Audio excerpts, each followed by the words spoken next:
તો પહેલા જ શ્લોકમાં રૂકમિણીજી કહી દે છે કે હે શ્રી કૃષ્ણ, હે દ્વારકાધીશ, મને તમારા પ્રત્યે પ્રેમ છે. શ્રુત્વા ગુણાન, મને તમારી પ્રત્યે પ્રેમ છે. શ્રુત્વા ગુણાન ભુવન સુંદર શૃણવતામ તે.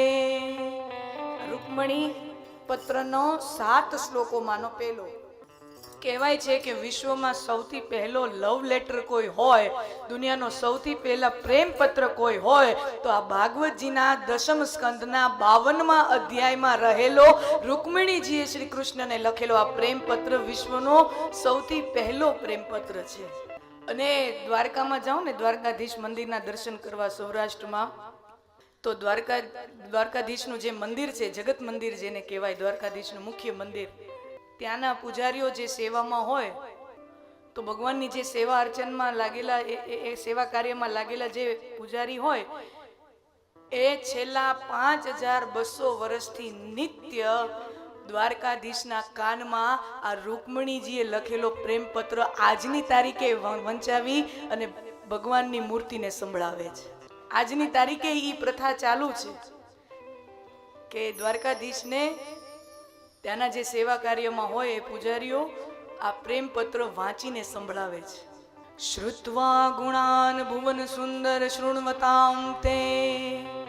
હે શ્રી કૃષ્ણ, મને તમારી સાથે પ્રેમ થયો છે. અને રૂકમિણી જાણે છે કે હું કોને પ્રેમ પત્ર લખું છું. હુ એમ આઈ રાઇટિંગ ટુ? હું કોને પ્રેમ પત્ર લખું છું? આ દ્વારકાધીશ છે. એ કોઈ જેવો તેવો પુરુષ નથી. દ્વારકાધીશને પત્ર મળશે કે હું તમને પ્રેમ કરું છું તો પહેલો પ્રશ્ન એ પૂછશે કે તમે મારામાં જોયું શું તે તમે મને પ્રેમ કર્યા? આપણે ક્યારેય મળ્યા નથી, આપણો કોઈ પરિચય નથી. હા સુનના, श्री कृष्ण और रुक्मिणी जी पहले कभी मिले नहीं है. हाँ, पहले कभी मिलन नहीं हुआ है. हाँ, कोई जगह મળ્યા હોય અને એકબીજાને અનુરૂપ થઈ ગયા હોય એવી વાત નથી. રામાયણની અંદર પુષ્પ વાટિકામાં ભગવાન રામ વિશ્વામિત્રજી માટે ફૂલ ચૂંટવા માટે જાય છે ત્યારે ભગવાન રામ અને સીતાજીનું આમ જોઈએ તો એક વખત મિલન ત્યાં થાય છે સ્વયંવર પહેલા. હા, વર્ણન છે રામકથામાં. પણ અહીંયા એવી કોઈ ઘટના, કોઈ પરિચય જ નથી, નથી મળ્યા કે નથી કોઈ પરિચય.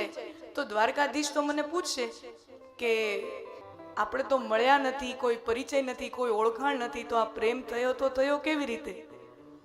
રૂકમણીજીને ખબર હતી કે દ્વારકાધીશ પૂછશે, કારણ કે કોઈ સાધારણ પુરુષ નથી. સાધારણ પુરુષ કોઈ હોય ને એને બહુ પ્રશ્ન ન થાય. એને તો કોઈક સ્ત્રી આપણને પત્ર લખ્યો એ વાત જ એના માટે પૂરતી હોય. કોકે આપણને પ્રેમ પત્ર લખ્યો એ વાત જ એના માટે ઇનફ હોય. એનો વિચાર બદલે એ પહેલા એને પરણી લ્યો, એનો વિચાર બદલે એ પહેલા જ એની સાથે લગ્ન કરી લ્યો. तो ये तो द्वारकाधीश है, पूछेंगे कि आपने मुझ में क्या देखा? और तब रुक्मिणी जी वर्णन करती हैं कि श्रुत्वा, મને તમારી સાથે પ્રેમ થયો, પણ કેવી રીતે થયો? શ્રુત્વા, સાંભળીને. શું સાંભળીને? શ્રુત્વા ગુણા, તમારા ગુણો સાંભળીને મને તમારી પ્રત્યે પ્રેમ થયો છે. હજી જોયાય નથી. શ્રી કૃષ્ણ કેવા દેખાય છે, કેવું રૂપ છે એ હજી જોયાય નથી. ખાલી ગુણોનું વર્ણન ગઈકાલે કથામાં આપણે જોયું કે 16 વર્ષના રૂકમણીજી હોય છે ત્યારે પિતાના રાજ દરબારમાં બેસવાનું ચાલુ કરે છે. રાજવહીવટનો જે કામકાજ થતું હોય એ પોતાના ભાઈઓ અને પોતાના પિતાની સાથે બેસી અને બધું નિરીક્ષણ કરે. અને એમાં આજુબાજુના રાજ્યોમાંથી, પ્રદેશોમાંથી કોઈ રાજા આવે, રાજકુમાર આવે, રાજદૂત આવે અને બધી રાજનીતિની ચર્ચાઓ થાય, રાજકારણની ચર્ચાઓ બધી થતી હોય.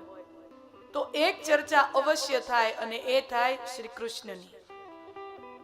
કારણ કે ઈ સમયે આર્યવર્ત ઉપર, આર્યવર્તના રાજકારણમાં, આર્યવર્તની રાજનીતિમાં શ્રી કૃષ્ણનું બહુ મોટું પ્રભુત્વ થઈ ગયું હતું.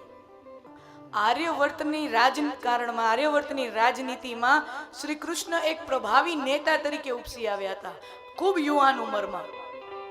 તો બધા લોકો એના ગુણોના વર્ણન કરે કે કેવી રીતે દ્વારકા વસાવી લીધી એકલે હાથે, કેવી દ્વારકાની અંદર પ્રજાતંત્ર લોકશાહી વાળી સિસ્ટમ લગાવી છે.